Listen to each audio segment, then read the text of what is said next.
it's really easy. So you can ask them for a compilation of data. It's not a chart that they have to form themselves. They don't have to do your research.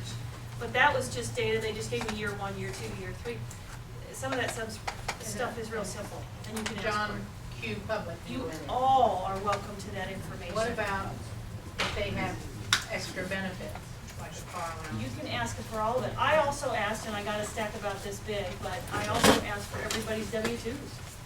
A copy of all of their W-2s, because I wanted to see if the salary matched the W-2. And they should be the same. In most cases it did. It did. I could track the salary, but if they got a supplemental, it was off some, but not much. It did match pretty well. But they redact the social security number, which is fine by me. Well, you still get them? Absolutely, you can get them. Yeah, but hey, you know what, we did away with that, guys. You can do away with the pickup. The ORC code says you cannot reduce an administrative compensation package, but that means while they're in contract. Once their contract is over, you can start a new contract without pickup, and we did that. Our administrators are not happy, but I just keep saying it was a bonus that we were able to afford for a while, and now we're not able to afford that, so we gotta That is on take the that W-2. That is on the W-2. Pick up and then pick up on the pickup, that's just this nice bonus that we can't afford anymore, that's how I say it. So we have removed it, we're removing it as 1/3, 1/3, 1/3, because they got that pickup as 2%, 2%, 2% for a number of years. So I think, backing it off in a percentage makes sense too, so nobody is So harmed many people I ask don't know what a pickup is. It's a nice little bonus, isn't it? But we're gonna maybe Rich will talk about that, but he's got about 45 minutes here. Talk about what? Pay and benefits. Oh, yeah. Are you gonna talk about? We're gonna talk about some good stuff. Rich Hoffman is from Lakota, like I said, Lakota School District, and he's simply a community member who really wanted to educate his community. So he has worked very hard. He's on 700 WOW quite often, if you ever get to listen to Doc Thompson. He's very informative, so I really appreciate you. Doc's my new best friend. Good. He's good. Yeah. He's awesome. Yeah, he's awesome. All right. Anybody else want to eat cookies? Because you guys are gonna love Cookies, this. juice. Yeah, this is going to be this sort of a touch. If Chris and Paul hit on some of the high notes, this is going to give you some icing for the cake, because I have some charts in here that fill in some of the gaps that you guys have been interested in. A little background on me. I've always been a little bit against higher taxes. I mean, I'm fiscal conservative. Nobody likes to pay higher taxes. But I wasn't vigilant about it in the school system. I'd argue in the Pulse Journal, put the letters to the editor in there, and then you'd have the banner back and forth from week to week, and it was kind of fun. But if a levy passed or failed, I didn't get too crazy about it. Until I started paying attention to some of the finer points. We passed the levy back in 2005 after a lot of contention. And a couple years later, the union went, the threat to strike. They came, it was over pay and benefits. They wanted higher wages, and they packed the school board hall like they always do, and they lobbied it. It was a form of radicalism that really kind of shook me, because some of the money from the levy increase had just kicked in. So it was suspicious, and I didn't think that a levy should have been passed, should have been requested so soon thereafter. So anyway, on the last, we had a levy attempt last May, and then again it failed, and then again in November. And about August, when they announced they were going to do it, started looking at things, and we started having the banner on the Pulse Journal website, where they have the little comment section at the end of the articles.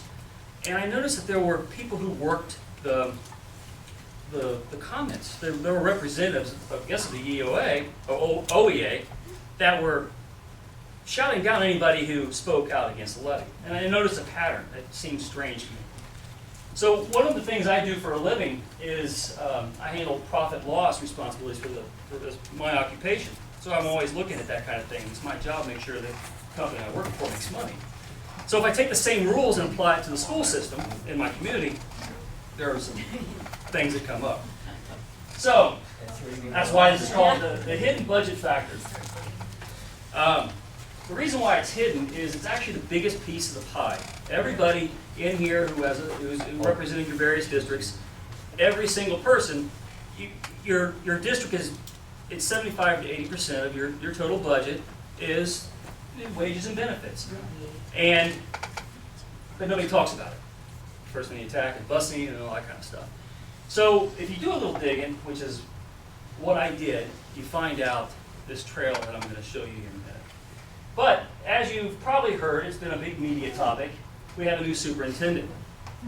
Our last superintendent, when I realized what was stacked up against the community and that putting signs and trying to use the paper wasn't going to work, because the paper obviously they get the school stories, they're very close to school board members, so they tend to lean that way. And they'll put you in the paper, but they won't give you a whole lot of press. So I contacted WLW back September, Scott Sloan, and asked him if I could go on, which we'll talk about that here in a minute. So it's been I've used them, they've used me to sort of had a nice banner back and forth. Every time there's a Lakota issue now, I go on.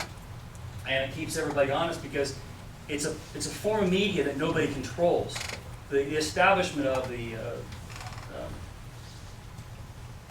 Ohio Education Association, they can't do anything about it. So it gives, it's sort of balanced the playing field a little bit. So when we first went on WLW, our superintendent quit.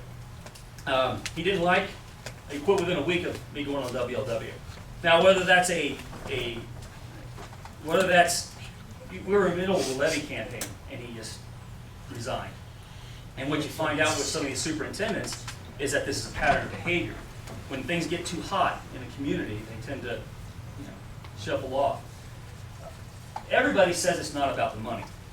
But as you can see up here, this is the governors of the state of the entire United States. Highest one there is 206. So you got a couple here. Iowa's 130. Ohio is 144. I think Casey's a little higher than that. We just hired our superintendent, Lakota, at $165,000. And that's supposed to be a bargain. Now, I've questioned this for quite some time, and I think everybody in here has questioned, what's a superintendent do? Are they CEOs of a corporation? Is that their function? And they'll tell you they are. What's interesting about these superintendents, and if a few months ago, it was May, Channel 9, I was part of an IT investigation with Channel 9, and we looked into this double dipping situation with these superintendents. And there's a lot of them all over the state of Ohio that's doing it. Kevin Bright, of course, of Mason was doing it. It's Sycamore, it's been going on everywhere. But yet these superintendents say it's not about the money. It looks like our new superintendent, but I think we have some people here from Pickerington. She's a double dipper from Sycamore. This is coming so fast. I mean, this news just occurred. People have been feeding me information. But what I put together so far is it looks like she's getting 66% of her salary from Sycamore. Add that to her 165, and then she's making 231 right now, taxpayer dime. That's a lot more than these governors that run entire states. Now, if it's not about the money, then what's it about? Because when she turned 55, which is her retirement age minimum, she's out of there. She jumped right off the ship and onto another one. I guess she went to Pickerington. And she rode that, and you guys have a levee, and I guess it's kind of hot up there. So she's jumping out off the ship like our guy did, and now she's down with us because, to be honest with you, at our last school board meeting, our school board said that we were close to balancing the books. After all the things that they had talked about, they just hired a new treasurer, and they were trying to keep a nice political spin on things, and they didn't want another bloody campaign against us. So they knew I was there, and they said, we're close to balancing the books. We may not need to have a levy this time. What they were really doing is they were fishing for her. So she thinks because we're in a better situation than Pickerington is, I guess she can ride it out. I mean, I'm just guessing here. She might be a nice lady. I'll meet her. She's not, don't worry. Okay, well, she's going to hate you. We're gonna have to have a nice long conversation. I can promise you she's going Okay, so anyway, there's a situation. Now, our school board paid $50,000 to look for her. And of course, she's right up the road. You guys probably drove as far. You guys We would have drove brought that her far. down for you. We spent $50,000 of our money. That's the cost of a teacher, a low-level teacher. That's the cost of a teacher to find her. When Just you 70 say miles right down the road, how many miles is that? Pickerington? From Lakota? I mean, It's 100 miles to the river to Grove City. I was thinking 74 miles. And I talked about this on the Doc Thompson show the other day. We were having a great time with this. Is her background a former school teacher? Yes. Oh, yeah. I'll get to her here. Next Let slide. let me ask a general question. Most superintendents, I think, are former school teachers who've been lifelong members of the union. Exactly. How in the world can they in good faith negotiate salary Hey, you just and represent the taxpayers? Amen, brother, preach on. You're right. And you're right. I'm going to show you. At 3 o'clock in the morning last night, just a second. Yeah. You guys gonna love this. At 3 o'clock in the morning last night, one of my guys from the North Dakota, he stays anonymous, he sent me an email, and he got a copy of her doctoral thesis. He had sent it to me, and I'm going to show it to you here in a second. I'm going to show you what she said. And this is back in 2001. She was, at Sycamore. Anyway, this is what this is basically. We had this guy here, and him and I were talking, and he was actually pretty much an innovative guy. He was the assistant. When the other guy heard me on the radio and just said, "We're out of here. I'm going to Florida." He stepped in and took over. And Ron was actually a pretty good guy, and I actually liked his price. $105,000 compared to $151,000, which is what the other guy was costing. $105,000, 6-figure salary for something like that. I think, that's probably reasonable. That's not so bad. If that's the top, that's okay. He was very clever in some of the things he did. I thought he was going in the right direction. I have no idea why they spent that money to get her. It doesn't make any sense to me. And in the way that this guy here, this is the guy that from the firm, he was floating with the community as they did this search for 6 months. Now our district operated with just him for 6 months and did pretty well. Like I said, we're close to being in the black now. They miraculously found all this money they didn't know they had. But he was floating around that if we wanted the kind of candidate that we were talking about, a business guy who's going to come in here and keep costs, manage costs the way that we were talking about, then it was going to cost us $300,000 for a superintendent. And of course we went on WLW and talked about that too. And we had a good time with it, and a lot of people seem to enjoy that broadcast. Because it's crazy. They is the Board of Education. School board. Yeah, our school board, our elected officials, the same ones who, even though they're supposed to represent us, they're the ones that wear the little levy pens around every time they go to pass a levy. Aren't they hired Sammy Shango for you there, the guy on the bottom left? They Beautiful. hired him Yeah, for $50,000. $50,000. He made one recommendation only? Well, he supposedly scoured the nation for a candidate. I mean, according to He him, went he looked. 70 miles and got paid $50,000. He went to bingo. OEA and And then said, you called we it get and to pass given the it Right, money for us. that's exactly what he did. And that's, Oh, yeah. Karen Mantilla, we're in the middle of contract negotiations with our teachers right now. She's the lead negotiator, and her resignation isn't effective till August 1st. So she's gonna stick it to us. We're gonna foot the bill for whatever she wants to give them, and then she's out of there the day before the levy goes on the ballot. I mean, we went to the school board meeting on Monday. It stinks to high heaven. She knew she was out of there. You should have heard the way she talked to people at that meeting. It's- I'm telling you, you guys are in trouble. She's evil. No, we're not in trouble. She is. Now, if she thinks she's going to come down here and play that game, I'm telling you, it's not going to happen. Will not happen. And I think that's why our school board probably bought into her, because she has that global initiative program and all that. You know what? We'll see. We'll see. All right. That's what I was gonna ask about, I want to see that, the verbiage up there. Which verbiage? The screen right before that, where she said that. This one? Next. Yeah. Oh, no, that's the thesis I'm going to talk about. That one? Oh, yeah, this is the thesis. This came to me last night at 3 o'clock in the morning. I got it this morning. You're kidding. No, I just edited it down so you guys, I don't want you to read the whole letter. It was the whole college paper, or for a doctorate. As you can see, this was done in 2001. Available to us through the net somewhere? I'll make it available to you. Do you have an email address? I'll give it all to you when we get done here. Okay, and so you can send it out. Oh, yeah. I took this down to kind of give you an insight into her mind. She did this in 2001, and this was her thesis. She was basically did a topic on shrinking pool of superintendent applicants. She says it's frightening, the lack of eligible or interested people looking to that position, she said. The number of superintendents that can retire or have already retired is staggering. Baby boomers are leaving with no replacements. The shortage is here and only to get worse. It's high stress, low rewards, the complexity, the time demands, the conditions of the work itself cause some talented people not to enter the profession. She goes on and on talking about this stuff. And she says, in her research, she says that salary is another reason educators steer clear of the top job. The salary gap between administrators and teachers is closing. There is your difference. There's where the union and the superintendents work together. Because they push for levies to drive up costs. And then they say, well, I'm an administrator. I need to be out ahead of these teachers. Right. Quick question for you. I have been trying to find an answer, some kind of answer. How can the Board of Education have the superintendent negotiate with the Education Association so that they can take care of her retirement? All her retirement needs are there. You're right. How can they? Because it's all a little game.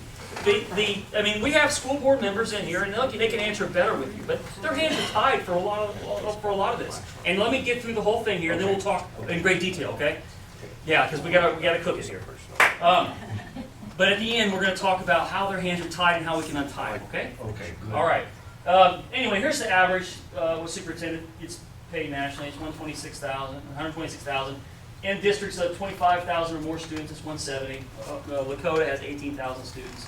So this is just little numbers that we're throwing out there on that report.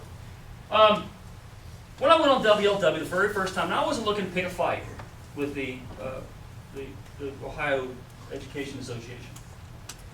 I just didn't like the fact that they were shouting people down on the Pulse website. You know, we're just having a debate here. You know, let's justify what's justified, what's not here. What's the money being spent on? And the way they reacted was, you are not to even question this.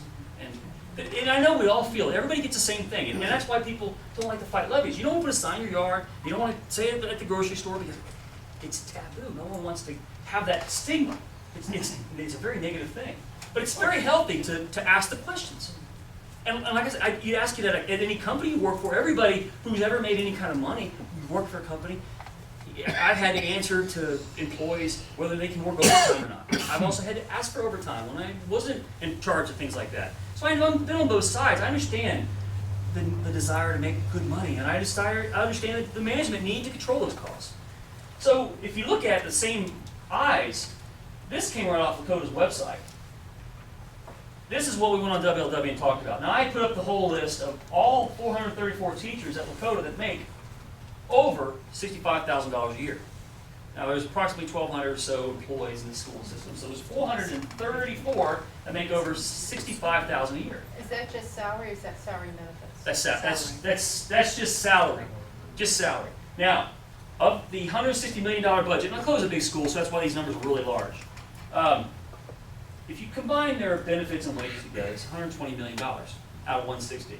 Everything else, busing and whatnot, supplies, capital outlay, and all this, that's all this piece of the pie here. This is all the cost. Now when you don't pass a levy and they go cut busing or whatever, they're taking out this little piece right here. Right. They're taking it right out of that. Yeah. Anybody with half a brain would work on this. You wouldn't talk about that stuff until you dealt with that. That's right. Right? But you don't. And instead of even discussing it, that's why I call this the hidden thing, the hidden factor. Because everybody spent hours and hours in countless meetings and very contentious debates where parents come up to the podium and plead with the school board, please don't take our bus away. Well, we can't do anything about this. So we're going to do something about this. Pass the levy next time. It doesn't make any sense. Out of that top number, out of that $120 million, 35% make this amount of money. Everybody else makes that, at under $65,000 a year. Now, during this levy campaign, they came up with this cool idea that they were going to have wage freezes. So in August, they announced, we're going to help you guys. We're going to have a wage freeze to show that we're helping the community. We're giving back. Well, a very strange thing happened. 1 year later, under a wage freeze, there were 200 more staff members. 200 more people. Now there's 625 people at Lakota that make over $65,000 a year. How'd that happen? Step increases. Because they have step increases. So there's before there was just step increases and wage increases. Now there's just step increases, and that's the little phantom menace there that drives up your cost. So now the money at the top end is now higher. So that's what necessitates the levy. So that's the question. That's all I wanted to get to. So then what do you do about it? Well, we can't do anything about it. Well, why can't you do anything about it? Well, because we have a contract. Well, why didn't you negotiate the contract better? Well, because we didn't have any leadership. And teachers should be paid more. And that's all they said. That's all they came out with, and that's all they got. I actually had a school board member tell me, what good would it do us to negotiate a contract more favorable to the taxpayers if the teachers wouldn't approve it? That's what she told me. Exactly. That was her logic. Right. And what you're dealing with here is you're dealing with a monopoly that's funded with taxpayer money. And like Paul said, this is a locally controlled issue. This is something that is one of the very last things of American idealism, where we do control this locally, or we are supposed to. It's out of our control right now, though. Yeah. Isn't a lot of that getting fixed by Senate Bill 5, though? No. No. You're about to do that. Yeah. I'm very excited about Senate Bill 5, and that's going to be the closing of this thing, actually. But that's the theory, and that's the fight. That's the battle we're on. They've caught us asleep, and we've all done our thing. You know, we live in our communities. We want our kids to do well, and like I told Lakota, I expect you to reduce your budget, and I expect you to still be an excellent district. What's wrong with that? I'd ask the same thing out of any employee I have. I've been asked that to benefit the company I work for. You're expected to perform highly because we give you our kids. You're not allowed to fail. Money doesn't contribute to failure or success. It's the quality of people and the quality of the people in the community. That's the key. It has nothing to do with this freaking number. All right. I don't want to get into this whole long thing here, especially since we're on a time thing. Well, after I went on WLW, and I challenged them to come on and debate. Come on and debate what we threw out there. Of course they won't do it. And you know why they won't do it? They won't do it because they can't. They cannot debate the facts. They can't. All they can do is get emotional. Play the emotion card. So what they did with me was once they realized we can't fight his argument, we can't go on the radio and broadcast over 50,000 watts, we can't debate this issue. Now we're losing momentum, so let's bring him down. So they hired this guy, David P. Little, to come after me. I do a lot of other things. I do some Wild West stuff, and what they do is they'll pick on anything they can, any character thing that you've had in your life, and they'll try and defame you in some way.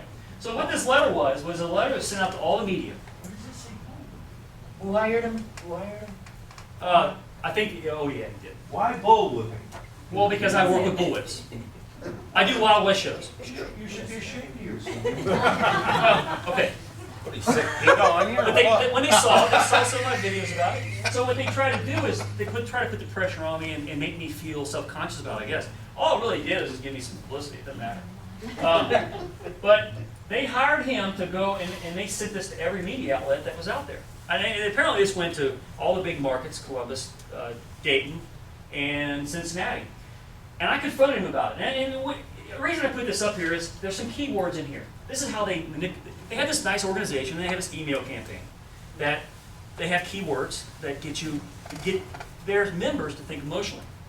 And he uses the same language in here that I'll show you later when we talk about SB5, how they have their bullet points to attack. It's all the same. It's all the same strategy. Using hostile talk radio and YouTube vehicles, this is how they get the teachers in their group to think exactly the way they want them to. Now, this went to media outlets, again, to stack them against me and stop giving me coverage. I asked him, David, buddy, why'd you do that? That was mean. That was bad of you. And he said, well, it's all fair love and war or something like that. And then I said, he said, how'd you get it? Well, a reporter sent it to me. And I didn't tell him who. He assumed it was WLW. And it was not. Because he told me he only sent it to WLW. So that's how I know he's lying. Well, I can't say who it is because I'm recording this. And it's a confidential source, but it was a big time reporter that caught hold of it in his email box and sent, hey man, here, this is going around about you. So I was able to go and address it and beat it before it really hit the thing. But this is how they try to do the character assassination thing. And they've done the same thing with Kasich and anybody who comes out in favor of Senate Bill 5 or any kind of reform. Now the reason they did this is because they can't deal with the real fact that they've got a scam and they expect you all just to be asleep and deal with it. Help me, how does anything that I can read there rapidly have anything to do with your effort with the school board or the school system? Nothing. It's to detract everybody away. They made a Tea Party thing out of it. They said it is clear that the simplistic language and tactics of Tea Party type enthusiasts are now being utilized in these battles. The point of that is to divert everybody, get them talking about me and my whips and my Wild West shows, and I'm not to be listened to. And not to love.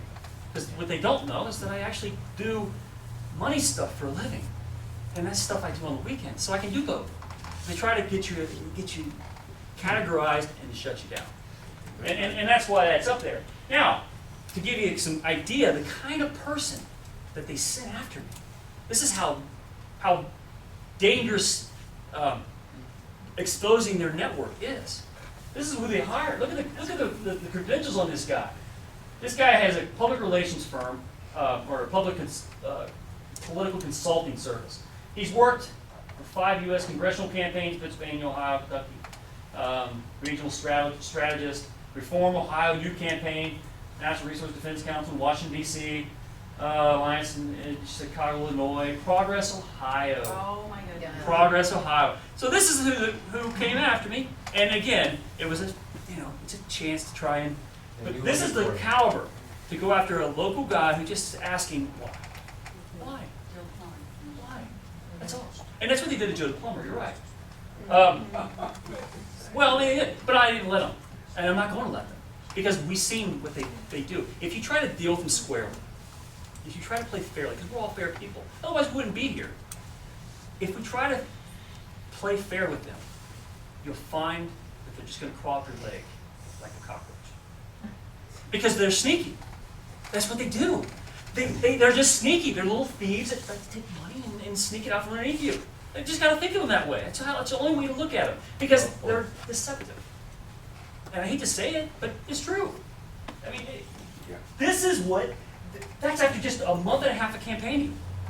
That's all it was. And that's all it took for them to say, hey, we got to shut this dude up.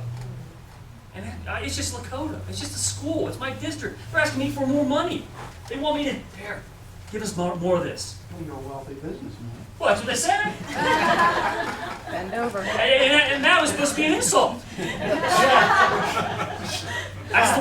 But see, that's how they think. That's how they think. If you're a wealthy businessman, you're not for the little guy. They don't mind that you're wealthy, they mind that you're a businesman. Yeah, exactly. You're not a government employee. And the reason they hate businessmen is because businessmen see through it. You don't think, you don't get emotional about, you can't be, because when you fire people and you do things that are hard, you can't be emotional. You've got to look at, here's my spreadsheet, these are my costs, this is what I have coming in, this is life, and you deal with it. If you need more revenue, you find a way to make your product either better, cheaper, or whatever you have to do. And you can't do that in school. because the product is an emotional thing. You have a child, you're teaching them, and that child is supposed to go on and do great things with that education. But that's the product, and it has an intangible value that's hard to put any kind of assessment to. Anyway, this tells you in Lakota, and it's probably the same breakdown for all the other districts. This is what everybody's panicking over. This is where their money for their total budget, that whole $160 million budget, comes from. There's real estate taxes, personal property tax, there's your state foundation, probably some of your federal money's locked up in that, and contributions, whatever else you get. This stuff's getting cut. That's going away because everybody's bankrupt, states are bankrupt, federal government, obviously, you know where it's at. This is gone. It has to be gone. There's no other way around it. So what they've done is they played this game. They've driven up these costs of education so high. And now this bottom's falling out, and they expect this to increase, that to increase, to fill that rest of that pie up. And that's not going to happen. Everybody, that's not going to happen. The money's not there. If we wanted to, it couldn't happen. So they're in for an adjustment of reality. And that's the battle that we're facing. I got to speed it up here, guys. I heard earlier we talked about what per pupil costs are, and that's what you got to look at. When you go buy a car, you don't buy a car and say, "Hey, let me talk you down $1,000," because you'll get ripped off. You've got to deal with the overall price of the cost, monthly cost. That's where the hidden costs are. When you get you into finance and they bump up to try to get you to buy the warranty and stuff, that's where all the little hidden stuff is. So if you're dealing with school districts, you got to deal with this per pupil cost, and you have to say, here is the state average, the red number, 10,184. Might be a little bit different, Paul. I know you're a numbers guy. Might be, that's a year old, so it might be a little bit higher than that or lower than that. Right? Probably a little higher. Every one of these little blue ones, I have a hard time seeing some of that. All the blue ones are excellent districts. So excellent with distinction. You have some here, like Lakota is $9,500. This Bethel Tate is $7,300. And Sycamore City, which is not quite excellent distinction at this time, is $13,000. But you can see they're spending $13,000 per pupil, and they're spending $7,000 per pupil. The question you have to ask is, well, okay, everybody's excellent with distinction, so what makes you excellent with distinction? What makes this more valuable than this? And you have to ask those questions. I mean, any logical investigation into these costs would bring that up. And when you're talking about state funding, you got to secure that number somehow in order to even nail that down. Because as long as this is varied like this, you're going to have confusion, and confusion is where all these games get played.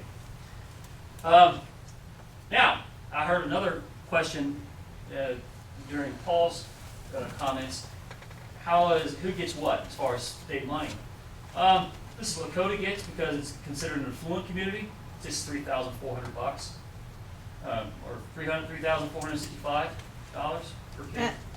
And this is Dayton City, and that's Cleveland. And what that is based off of is the fluency of communities. So your poorer districts are getting more of the pie than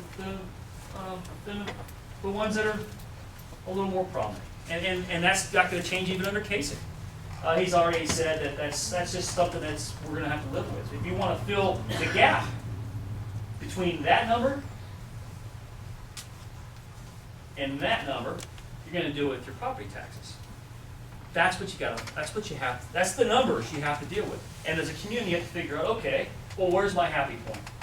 What am I willing to pay for per pupil? Now, we're not even on the same planet with school boards right now. We're talking about that. We can't even have that discussion. You can't even bring it up. You can sit here and talk all day long on a little podium when you go to the school board meeting, and it's just going to write out. Because the contracts that the OEA has negotiated statewide, it's completely tied their hands. They can't do anything about it. We'll get into that in a minute, okay? This gives you an idea. This is a CPI index. Basically, this just tells you what the price of consumer goods, what things are kind of worth, average value, and the overall economy right there. This is where the housing bubble burst and things kind of leveled off right there. Yes? When you talk about their salaries, have you annualized their salaries? Annualized. Well, if Prorated they, them.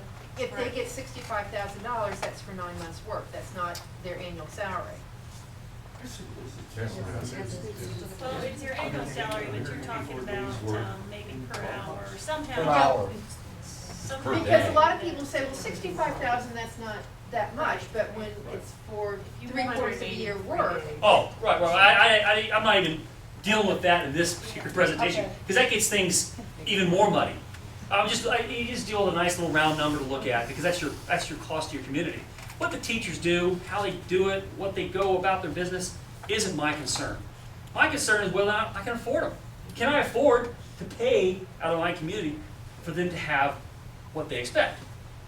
If I can't, then I have to decide, okay, do I have alternatives? What are my alternatives to solving my budget crunch? I'm happy, if the community is happy to pay what we pay now, which is pretty high property tax, because it's already unattractive to want to move into our district because the taxes are so high. And if you bump that up anymore, then it hurts your real estate value in other ways.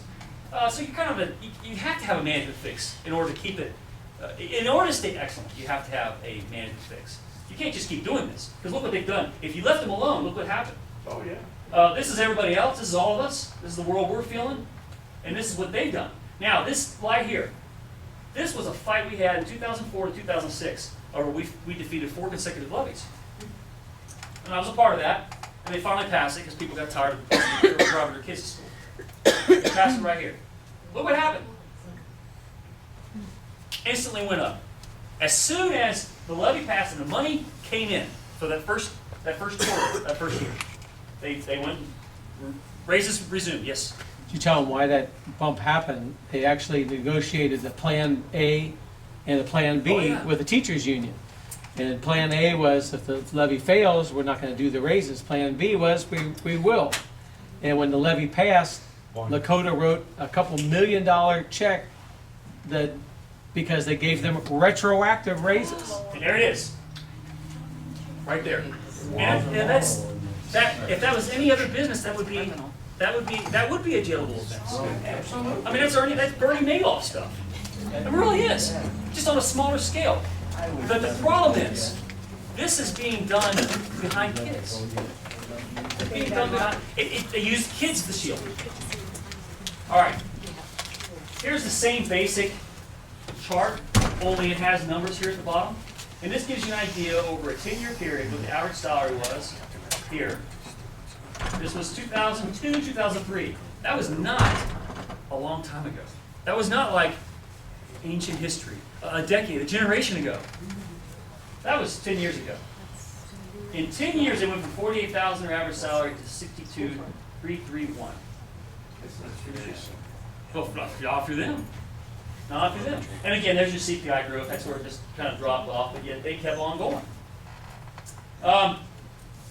This is a great chart.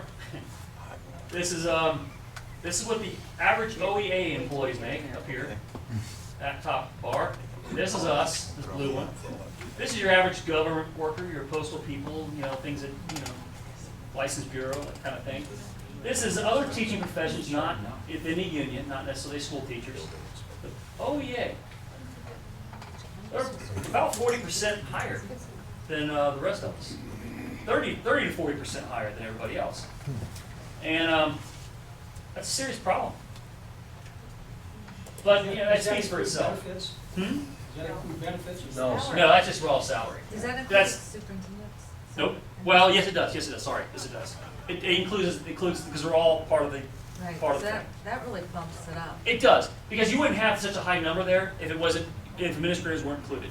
It wouldn't That's happen. what really bumps it up. But you have volumes of bus drivers, you have volumes of the housekeeping or custodian, food service. So you've got a lot of low-end people on there too. Yeah, and that should bring that number down even more than that. That's why it surprised me so high. Yeah. I saw this chart in some of the research that I've been doing, and maybe I misunderstood the chart. I took that chart to mean, maybe I just misunderstood what you said, that the yellow line, that's the average for the teacher salary that's in a public school. Because it's about 55.8, I think, here in Ohio. It is. It's 50. It And is I took 55. OEA employees to mean like Marla Bell and the union bosses and the people that are actually directly employed by the OEA, not necessarily the teachers here in the schools. Right. Could- Well, I mean, that Is that- does make sense. I was shocked that was such a high number, but you might be right about that. I mean, I think that he sounds is- logical. He is right, because when you get out of school and you start teaching, a lot of times your salary after 5 years of school, $50,000, $60,000, you're getting paid $35,000. The last I time had was this- the I average say- was 55. So I had the this real argument culprits with here- my brother and sister. My brother's a doctor, doctorate, makes $300,000 a year. Right. My sister holds a doctorate, she's a teacher, she makes, after 20-some years of teaching, she's making $70,000 a year. So when I sit the two of them listening to them battle, Stevie the doctor, my sister the teacher, they both have spent the same amount of money basically on education. Right. He's just as important because he saved lives, he's head of an emergency room. She's teaching children. She makes, 1/3 of what he's making. Why is it that his job is so more important than hers? I'll tell you, Well- I'll explain it to you. First of all, you probably need that much education to do brain surgery, open heart They surgery, have and the save same lives. surgery. You do not need a doctorate to teach third grade art. But Ohio, you have to start getting a master's now to teach. No, you don't. No, you don't. 2 years ago, stop. But when they Not were going required. through to get, that was like. Supply and demand. I have a That's PhD why. and I've never made that kind of money that a teacher does. So, but I'm just saying, what is the average salary that we want to do for a teacher? Are we telling them to go to college for 4 years and be happy Well, with okay, $45,000 a year? that's a great Whatever question. the market will bear. Let's let him answer. We gotta wrap this up pretty fast too, guys. The average teacher, the average salary for a teacher, we actually don't know what it should be. He had it right, whatever the market Whatever will the bear. market will Because bear. And that's when yeah. you bring in school choice. I'm not trying to get off your subject. Let's But you find bring in out. school choice, and a parent in Springboro, or in the Springboro School District, where we are now, if they want to drive their kid to the Lebanon School District, and to take them to Lebanon High School because it's such a much greater school, then they ought to be allowed to do that. You're right. If they want to take their kid to a Catholic school, a Baptist school, a Mormon school, or an upside down Martian school, whatever they want, and that money should follow that kid to that school. But At that's that my- point, okay. you will start to see the salaries come back down to what the That- market will But that's bear. my point. We don't know what their salary should be because there is no competition. Right. And that's So where the the debate first is. case There's- is, we have to get competition to find out if the doctor's willing to get, or they're willing to give the doctor $300,000. And let me Or- ask you about these contracts, the union contracts. Or, Teacher, we do pay guys working in the insurance company, and a lot of welfare. Taxpayer money. Our welfare system, this is emergency room cases coming in, that's our tax dollars. and get Finish, that. Rich. That's why socialized medicine doesn't work either. Go ahead and finish. If these, teachers union and the school board cannot reach an agreement on a contract, they've reached an impasse, then this goes to arbitration. And then you have to live with what the arbitrator says. So the unions have figured out, well, we'll just ask for the sun, and that arbitrator's gonna cut it in the middle, and we'll still get the moon. Exactly. They've done So that. what would happen if the school board refused to institute what the arbitrator said to do? And Would you see a holy war or what? I think you would, but it's difficult, and Paul knows, and I'm sure Kelly can speak to it too, the pressure that they feel, because you gotta get all the school board members to align on that. And often you only have 1 or 2 people on there really, really pushing it. And if you're one of those radicals on there, you're gonna get segregated out, and they're gonna just negate your vote. Yeah, if you don't mind a couple of comments. I've taken to signing many of my emails with a simple phrase, and that's that elections matter and votes count. And so if you want to see this stuff change, you have to change who you elect to office. And if there's anything that's going on lately, the local Tea Party group in our community, I've encouraged them to put all their energies, they can complain about stuff that happens at the national level, but there's really not much they can do to change it. If they really want to change the quality of life in our community, they have to pay attention to elections, and that's the school board and the city council. Exactly. And, But let me ask a question, 'cause I'm not the brightest bulb in the pack here, I'm just glad to be here. So if I work really hard, and I get 3 new board members on the school, okay, and they're all crazy radicals like me. Yeah. And they will not offer a contract to the teachers, Right. that the teachers accept. So you'll have a media battle. Well, I'm just- No, what if they can take it? Let's assume they can take that.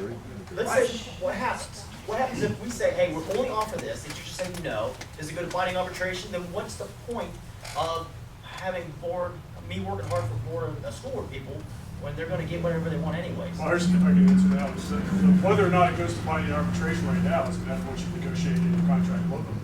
And so I'll go back to elections matter, Boones County. That's what I'm saying, if I So- run the school board, if I go out and I work like a dog, and I get my 3 school board people on there, I have control of the school board. School board says, we're only gonna offer this. School teachers say, you guys are loons, there's no way I'm doing that.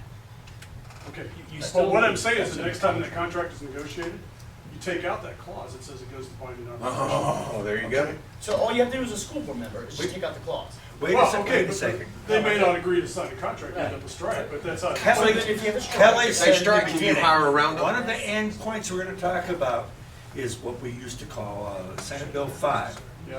And Still do Senate call it Bill that. 5 does one thing, forget all the details. One thing is, if it gets passed, and I'll tell you, SEIU has spent so much money to make sure it doesn't get passed. Yeah. But Senate Bill 5, one thing, I gotta say it, Senate Bill 5 gives the authority back to the local organizations. The You're right. board, Yeah. I'm not sure the latest amendment to it does. Right. That's what I've You're- seen. That's right. There's a lot of amendments on there that, right now, what we have to do, and it has been watered down Oh, yes, from it what has. it was, but we have to defend it, okay, and that's gonna be a big thing. It's passed right now, but they have their 700,000 signatures, they got all their members to do it, so we gotta go defend it. And here's why, and let's get away from this thing.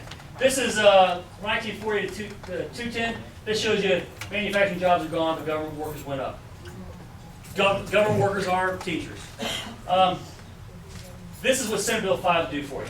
This is how much it was projected to save based on a Columbus dispatch.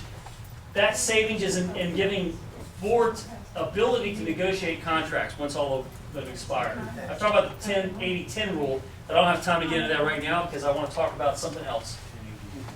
This is a letter from the OEA encouraging people, giving talking points basically to all their members on how to attack us. Yeah. Similar to the David Little thing I showed you earlier.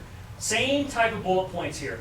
This is all the same stuff, same type of emotional argument. None of it's founded in reality. It's all based on hate Shannon Jones. We're gravely concerned. What about poor little kids and adults and young adults and all that kind of stuff? We have to have a 21st century education. So don't let anybody rob us of giving kids the opportunity for that. Now here's the problem. And this talks more about benefits of Senate Bill 5, which we don't have time to get into. I want to get to this here. Okay? Because as soon as Kasich went into office, this guy held a rally. It's down here in this bottom little corner right here. It's this guy's name right there. See right there? That guy. He ran on the Socialist Party ticket. And you notice the kind of words he uses. For good jobs, schools, and public services. And he was out there, and he was one of the first organizers against Kasich. The guy hadn't even been sworn in yet, and he was already rallying against him. Because they knew this was coming. They knew how to attack the situation. That's the kind of people who are behind, even right now, this We Are Ohio group. Now, all the people who are involved, in all the unions, they are not socialists. No. But the foundation, the people who plant the seeds in the ground, a lot of them are. And they sympathize, because this guy had 25,000 votes. So they're out there. And they're radicals, and they plant the little seeds, and they know that people who are making good money off this stuff are going to go their way because no one wants their livelihood jeopardized. But the roots are right there. Okay, so when you hear this thing about Ohio, We Are Ohio, it drives me crazy every time I hear that term because they're out to attack Senate Bill 5 and get it repealed so they can preserve all that. And Senate Bill 5 gives these guys a fighting chance, Yes, it does. to bring these costs under control. Because until that happens, he can plug numbers all day long, and he can try, and he can be happy about it, but he's not going to be able to inflict any real community value to saving the school system and really making it a valid enterprise. All right, it's almost 5 o'clock, so I think we've got to wrap it up, don't we? Yeah, and thank you, Rich, thank you very much. Can you get a copy of that letter the OE sent, talking points from your website? Give me your letter, your Yeah. email address. I'll send you, PowerPoints. whoever wants to, Send it to me and then I can give it all. can you just take my email address and Yeah. you send it If to you- everybody? Yeah, and then whoever wants it, I'll send you whatever I have. I've got that, I can send it out to everybody. But let me say this, guys, just a couple statistics while you're here. You know, what is a teacher worth? A teacher is worth more than we can ever pay, right? But the market says that when we have 12 spots, which we just advertised for 12 teaching spots, because we had this early retirement, we bought teachers out, we have 12 teaching spots. When 100 people per spot apply, do you think it's up there around 70? You know, it's not. And one of our curriculum developers said to us one day, I said, well, if you've got 100 applicants, don't you think we can ratchet down the pay because we have supply? Yeah. It's supply and demand. We have the supply. We're good with supply. We're actually thick in supply. So let's ratchet this down. Well, we can't because the union says if you don't give us this level of pay and you don't keep paying us more, we will strike.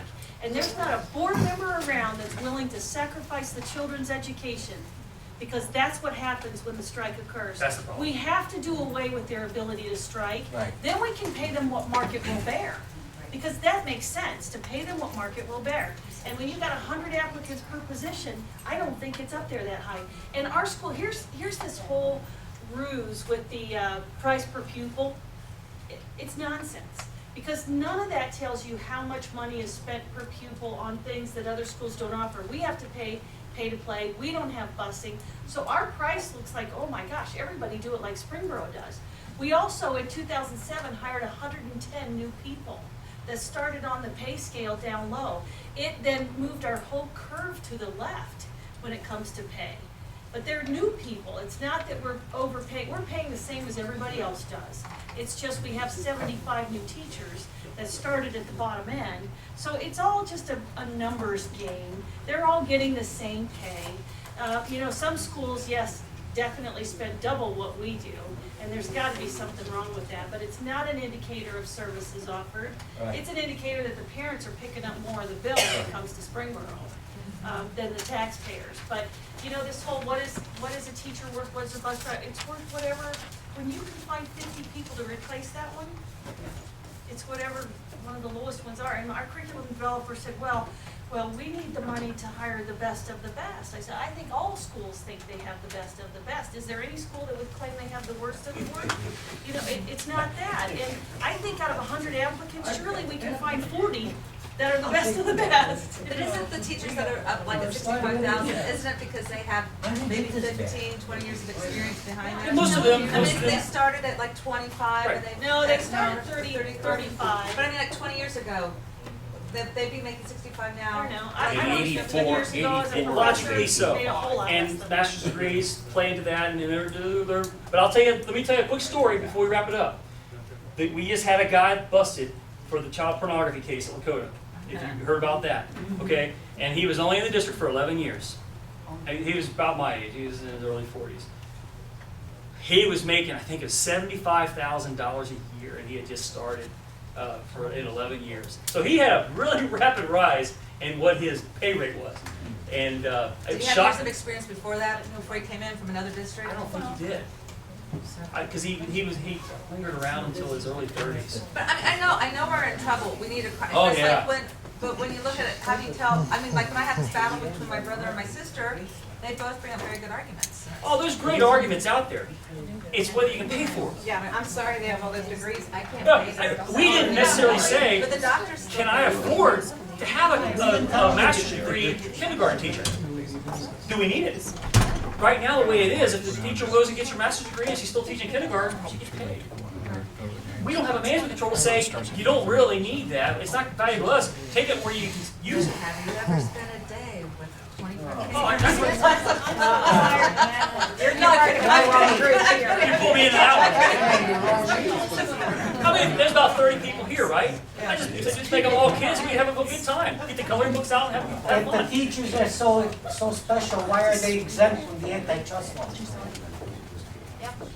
I think we all work hard, and it's not, oh, they work harder than them, and they Right, work harder that's the than them. point. It's Why whatever are the they market exempt? will bear. Why are they exempted I'm from just letting you all? know the family conversation. Yeah, don't get arrested, okay? Hey guys, would you all come back to a meeting in October? I think we need to get school board, people who are interested in Yeah. being on a school board need to come here. We need to talk to them, we need to give them some strength. Find people in your communities that are interested in running for school board, have them go to educateohio.org and sign up to be a member, is that how they do it? Yep. Okay, and that way we can contact them and say, hey, there's a regional meeting here again, about October time. Let's get some people on these boards. Yeah, can I get you, you came up to Greenville once, right, and did a great job even though we had a bad situation. Can we get you to come up to Greenville? Can we get you to come up to Greenville? Actually, I go to Greenville. I go to the Antioquia Festival every year. Not as good. I do. I go to the Antioquia Festival. I actually compete up there. You know where they do the quick crawl. So yeah. Hey guys, I wanted to give just one more data fact. This is it takes, in Ohio, the law says it takes the vote of 4 board members to put a levy on the ballot. So for those of us who think you have to get the majority of the board on quote our side to get control of the board, that's not true. All you need to do is have 2 on that. So I think it's true. Unless it's an emergency. You still need your 3. You still need your 3 at the start. What I'm saying is that in a district, if you can get 2 people elected to the school board, you can stop all standard levies. Let me ask you this about superintendents and our former teachers and former union members. You 2 guys, Kelly, do you know how often is it that a school board goes outside of education? Find someone, some other You field. can't be a superintendent, you can't be a superintendent unless you have a superintendent's Yeah, license. but I you don't can get think that you while can, you're on the job too, right? yeah, I don't think you can get, So I we're stuck don't with think you can get a that superintendent's license without having been a teacher. Well, the other thing is, we're a 4-1 board. They often go 4-1. But what I have as a recourse is I make things public. Yeah. That's my recourse. And if you want to renegotiate a contract, even if they have the ability to strike, you have to make sure the public knows all the facts to that contract and let the public put some pressure on those people that are forcing you to pay more. Because it's about educating your communities. They're gonna revolt, just to make you feel as angry as you feel. They're gonna feel the same way once you give them all the information. I'm not questioning